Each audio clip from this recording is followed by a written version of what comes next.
No, Carol, there's a lot of things I'm good at, but Shakespeare's not one of them. Remember when Friday nights weren't up for debate? You planted yourself in front of ABC, the TGIF lineup took over, and for the next 2 hours, your weekend basically belonged to television. Then along came Step by Step.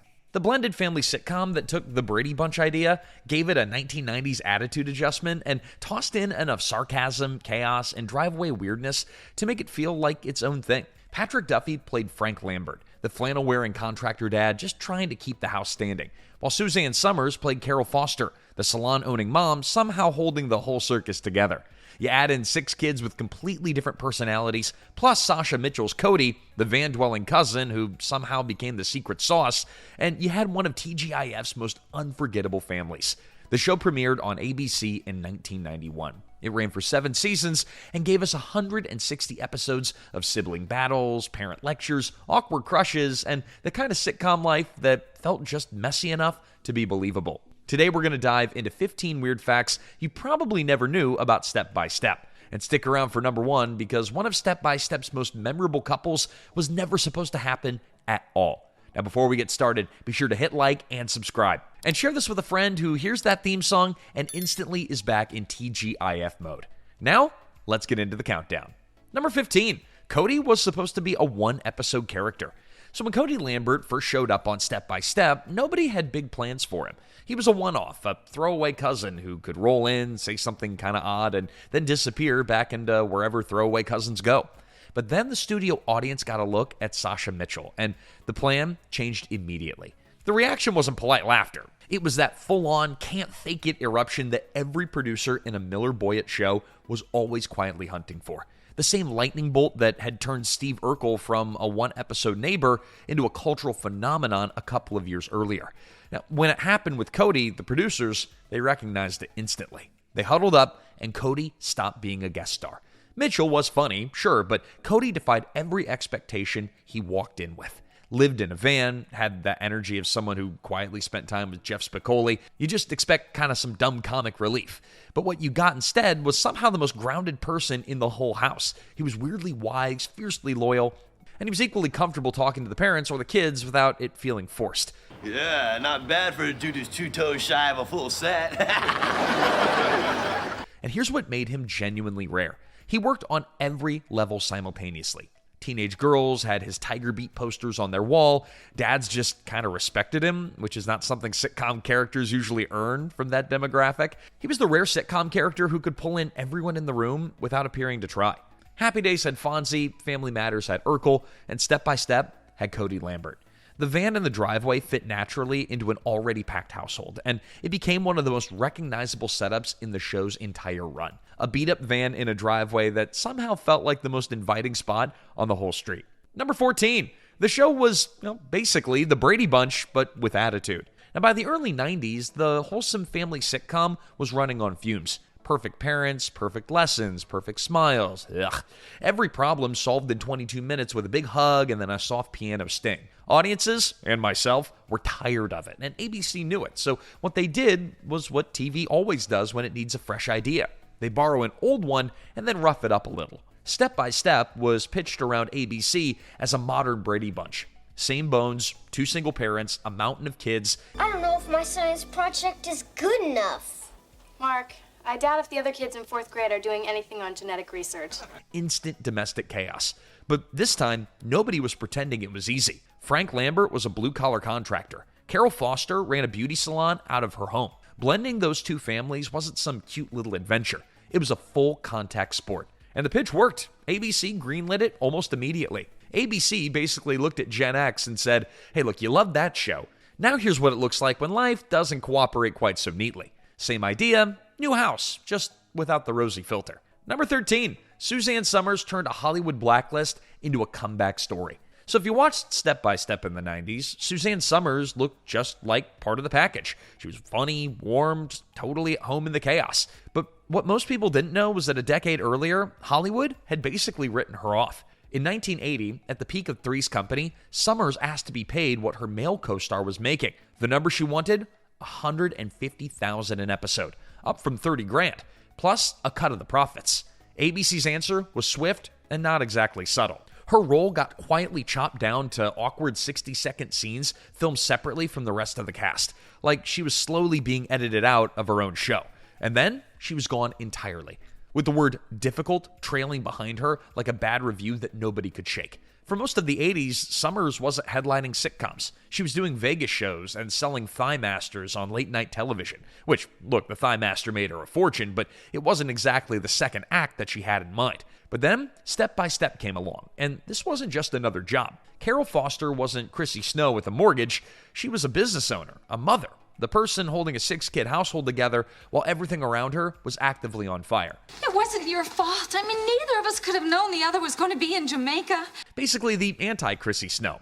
Smart, capable, and completely in charge of her own life. The reinvention was deliberate, and it worked. By the mid-90s, the same network that had quietly pushed her out was now building their Friday night all around her. The Thigh Master era was officially over, and Carol Foster had entered the building. Number 12, Steve Urkel literally crashed into the show and changed its reality.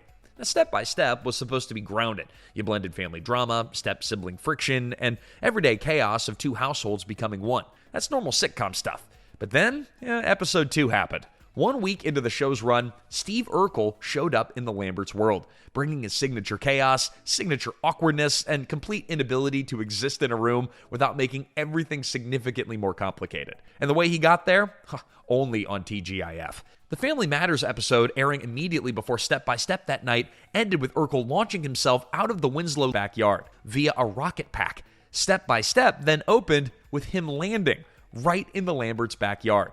2 shows, 1 uninterrupted sequence, no scene. ABC wasn't easing Step by Step into the lineup, they were just announcing it. Because the moment Urkel crossed over, Step by Step stopped being a new show finding its footing. It was officially part of something bigger. The TGIF Friday night world, where everyone existed in the same loosely connected universe, where your favorite characters could theoretically wander into each other's lives at any given moment. Dropping Urkel into episode 2, not episode 10, not a sweep stunt, episode 2, that was a deliberate move. See, the secret is being able to bounce back. Whoa! It told every Family Matters fan watching that Friday night that this new show was worth sticking around for, and that the Lamberts were part of the family. And for a generation of kids who built their entire Friday night around that ABC lineup, well, it worked exactly as intended. Urkel didn't need a dramatic entrance, though, to be fair, a rocket pack is about as dramatic as it gets. Number 11, that legendary intro, totally fake. Every year, same opening. The Lambert-Foster crew screaming down a massive roller coaster, bumper cars, sunshine, and somewhere in the background, a giant glistening lake stretching out like Wisconsin was basically a beach resort. It looked perfect. It also was completely made up. The entire intro was filmed at Six Flags Magic Mountain in Valencia, California, and that massive white roller coaster the family was riding, that was Colossus, one of the biggest wooden roller coasters in the world at the time. Real ride, real screaming, real terror. That part, that all checks out. But the lake, that was pure fiction. Magic Mountain sits in the middle of dry, landlocked Southern California. There's no ocean, no lake, not even a convincing creek. So the production team did what TV does best. They painted one in. Literally, old-school matte effects erased the parking lots and California hills and replaced them with a sparkling body of water that had absolutely no business being there. Go back and watch the intro in HD sometime, and you'll notice that the lighting on the water doesn't quite match the rest of the frame. It's just a little too perfect and a little too still. Nobody caught it in 1991. Nobody was supposed to. And while the audience was busy buying the illusion, the cast was busy riding that coaster over and over again until the crew got every shot they needed. By the end of filming, some of the younger kids, they probably weren't acting dizzy. They just were. 2,000 miles from Lake Michigan, surrounded by a California desert, and somehow selling Wisconsin summer vacation to an entire generation. That's TV magic at its most committed. Number 10, JT was shot in real life and still came back to finish the show. For most of its run, Step by Step existed in that perfectly sealed TGIF bubble. Bright lights, easy laughs, nothing that followed you to bed. But then 1996 happened. Brandon Call, JT Lambert himself, was driving home after a normal day on set when a road rage incident escalated fast and ugly. Another driver followed him onto a dead-end street and then opened fire. Call was hit in both arms, still clear-headed enough to drive himself to a police station. When the news broke, it landed differently than the usual tabloid noise. This was JT, the flannel-wearing, wisecracking goofball from Friday Night TV. Welcome to the premiere of JT's World, coming to you as always from Port Washington, Wisconsin. Not exactly the kind of story you ever expected to hear about someone from that world. What happens next says a lot about who Brandon Call was. He came back to work, and quickly too. No dramatic storyline built around it, no special episode, just back on set, back in scenes, and back to business. Except the show quietly adjusted around him. The tank tops, they disappeared. Flannels, hoodies, long sleeves, anything that covered his arms became the new wardrobe default. Camera angles started doing a little extra work. The production kept the illusion intact without ever drawing attention to why. Most viewers never noticed. That was the point. Call eventually stepped away from acting after the show wrapped. No big Hollywood pivot, no chasing the next thing, just out. Somewhere between that dead-end street in Burbank and the end of season 7, JT Lambert had already said everything he needed to say. Number 9, the Lambert house was a Hollywood illusion. Now that house felt familiar. Not just TV familiar, but personally familiar. Like it could have been 2 streets over from wherever you grew up, on a block you'd ridden your bike down 100 times. And that wasn't a coincidence. That was South Pasadena, Florida, doing what it does best. Now Hollywood had been quietly using that neighborhood as a cheat code for decades. No palm trees, no obvious LA energy, just wide streets, old trees, and houses that look exactly like the kind of place a blended family from Wisconsin could actually live in. It's the most convincingly Midwestern block in Southern California. And the film industry, they know it. Step by Step wasn't the only show that figured that out. Nearby, you've got streets used in Halloween, which means while Frank was inside fixing a leaky pipe, Michael Myers was technically in the neighborhood, and not far from there, father of the bride. Same perfectly normal suburban dream energy. Hollywood has been recycling those streets for years, and most of us, we never noticed. But here's the part that really sells it. That porch you remember, the wide, welcoming one where half the show's best scenes happened, that wasn't the real house. That was built on a soundstage at Warner Brothers, along with the driveway, van, and most of what you think of when you picture the show. The real porch exists. It's just considerably smaller and considerably less Cody. The actual house gave them the establishing shot. Warner Brothers gave him everything else. You grew up feeling at home in a place that was half California street, half studio construction, and it worked perfectly. Number 8, the show made characters disappear. Here's something that'll mess with you if you think about it too long. At some point during Step by Step's run, there was an entire extra kid in that house. Brendan Lambert, Frank's youngest son from his first marriage. Look, early seasons he's there. He's quiet, sweet, kind of filling in the adorable little one slot in the family lineup. Not a breakout character, but he's present and accounted for and part of the household. Yeah, they play outside, so why don't they call it an outing? And then, somewhere around the time the show moved to CBS for its final season, he just wasn't. No goodbye episode, no throwaway line about summer camp or a grandparent's house. The writers just stopped writing for him. One season he existed, and the next season, the family had apparently always been one kid smaller, and nobody mentioned it. And the leading theory was Lily. When Frank and Carol had their baby together, Lily effectively filled the youngest child role, and Brendan quietly stopped appearing around that same time.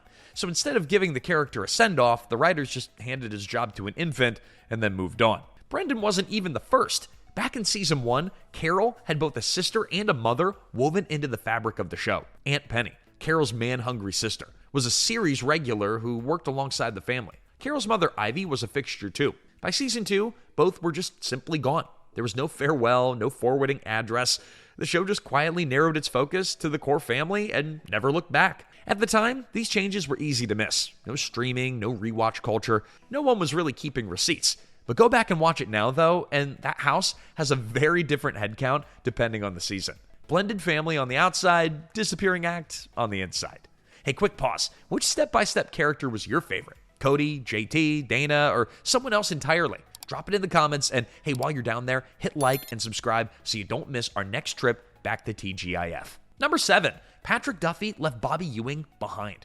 13 seasons on Dallas, oil empires, family feuds, international intrigue.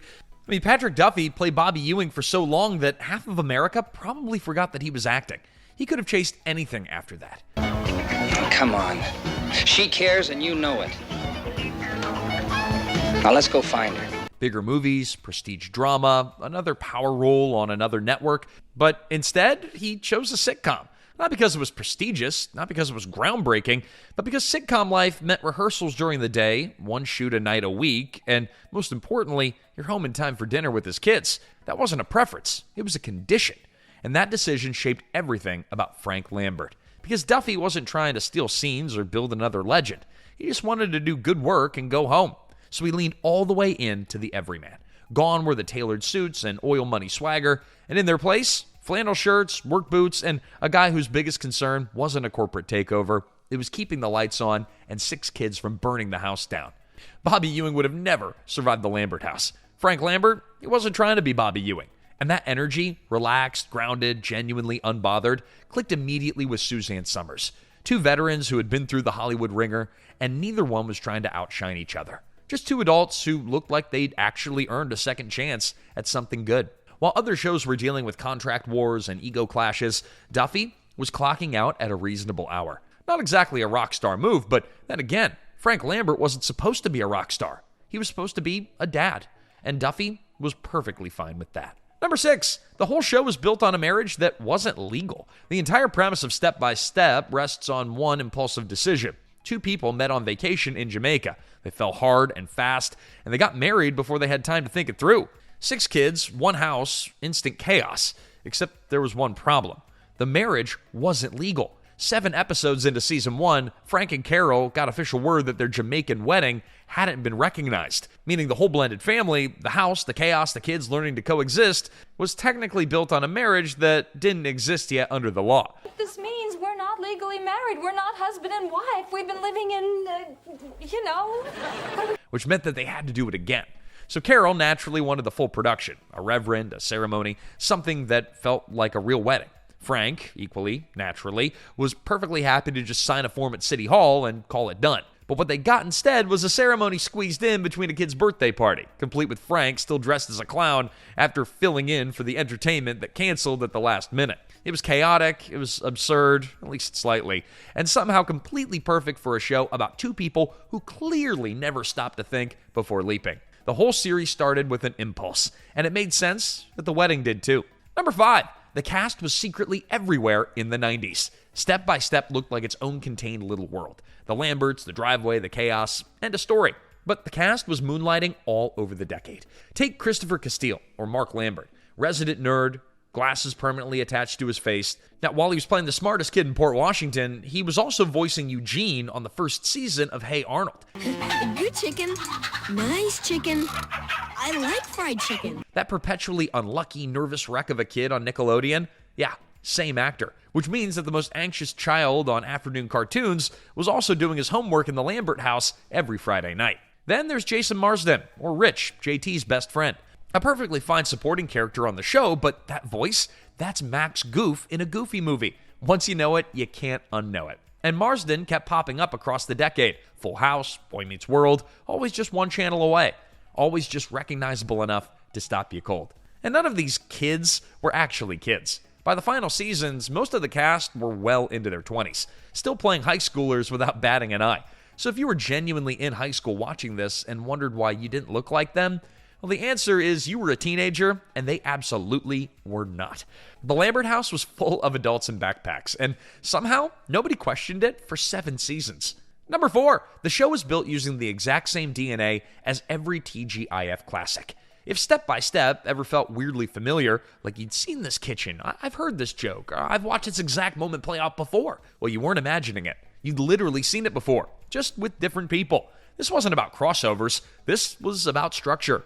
Miller-Boyett Productions had a formula, and once you clock it, it's impossible to unclock. Every episode ran the same pattern.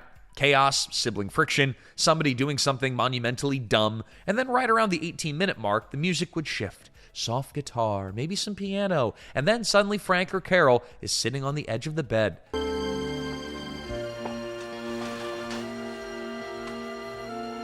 Delivering life advice like they'd been holding it all episode.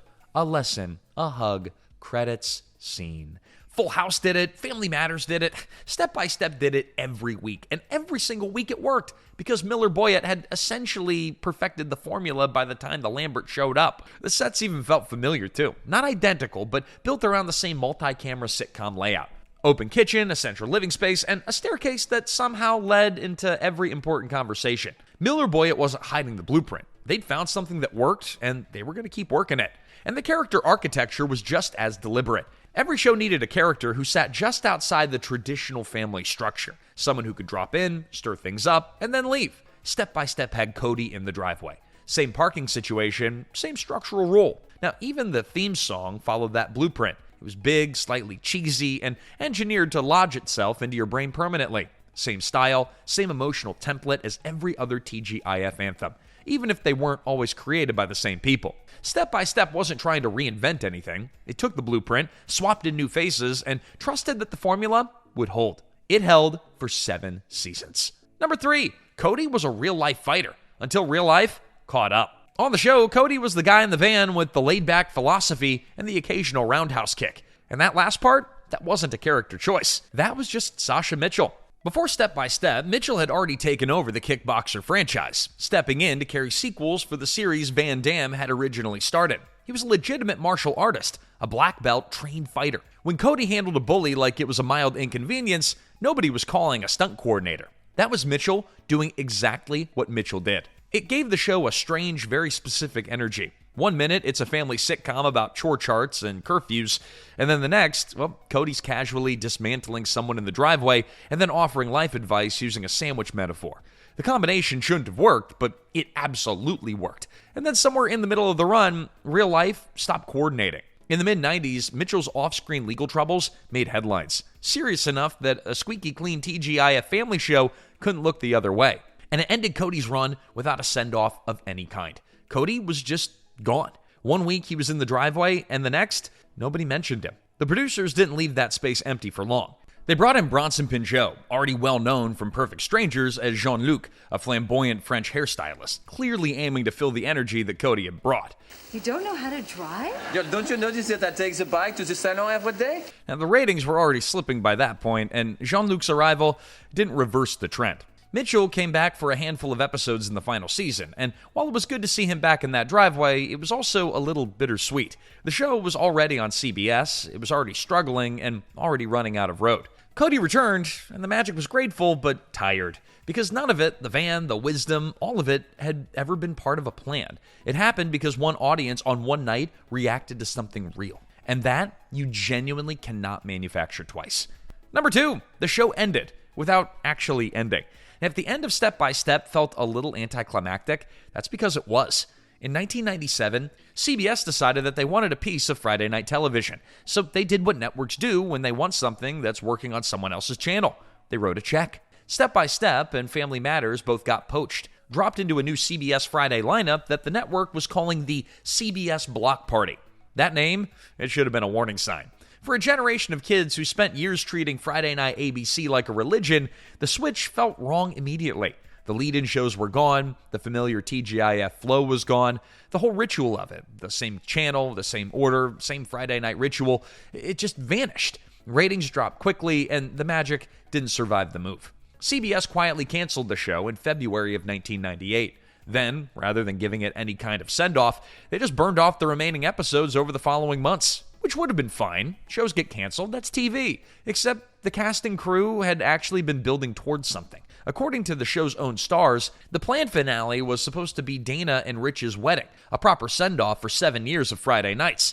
But instead, the last episode that aired was about Frank being offered a new house. But these old houses, Howard, these things kind of pop up every now and then.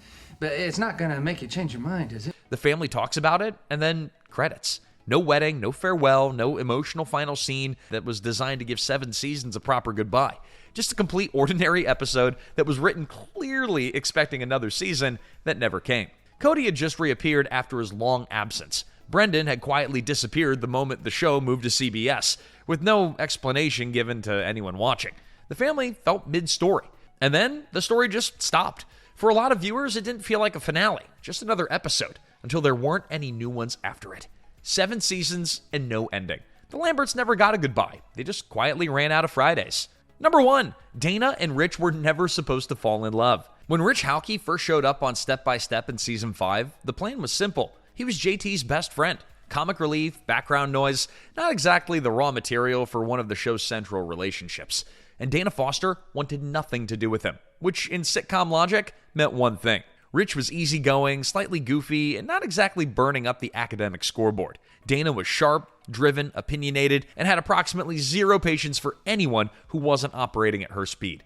You know, you might actually be able to think of something if you weren't undressing me with your eyes all the time. They clashed every single time they were in the same room. The chemistry was obvious to everyone except for the two of them. By season 6, they were a couple, and Rich had moved into the house entirely. The best friend who came through the front door and never really left. The writers leaned into it so hard that the planned series finale was supposed to be Dana and Rich's wedding, a full send-off built around a relationship that started as a running joke between a slacker and the girl who couldn't stand him. The wedding never happened. The show got canceled first. But the spinoff? Well, there were actually some discussions about one. A Dana and Rich show that would have followed them beyond the Lambert house. It got as far as a conversation before quietly disappearing, which for this show feels entirely on brand. And there you have it, everyone. 15 weird facts about Step by Step that proved the Lambert Foster household was a lot more chaotic behind the scenes than most of us ever realized. Which fact surprised you the most? And which character was always your favorite? Let us know in the comments and hit like if this brought back some Friday night memories. And subscribe for more retro TV deep dives. And share this with a friend who absolutely would have loved to move into Cody's van if given the chance. Until next time, this is Remember When.